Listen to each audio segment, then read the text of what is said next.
অন্তর্বর্তী সরকারের বিরুদ্ধে শেখ হাসিনার ষড়যন্ত্র রুখতে দলের নেতাকর্মীদের রাজপথে থাকার আহ্বান জানিয়েছেন বিএনপি চেয়ারপারসন উপদেষ্টা আমানুল্লাহ আমান।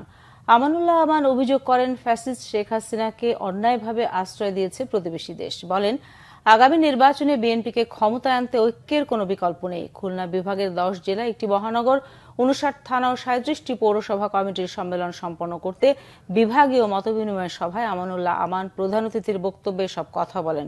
বিএনপির খুলনা বিভাগীয় ভারপ্রাপ্ত সম্পাদক অনিন্দ্য ইসলাম অমিত এতে সভাপতিত্ব করেন।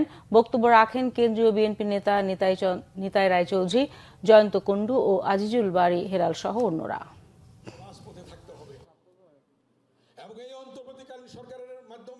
সামনে আমাদের কঠিন সময় আসছে। দেশ নায়ক তারেক রহমান কি বলছেন? সকলকে ধৈর্যশীল হইতে হবে। কে কোন পদে থাকলাম আর না থাকলাম সেদিকে তাকানো যাবে না। কে পদ পেলাম কে পেলাম না সেটা চিন্তা করা যাবে না। বৃহত্তর স্বার্থে আমাদেরকে ঐক্যবদ্ধ থেকে সামনে নির্বাচনে আমাদের অংশগ্রহণ করতে হবে।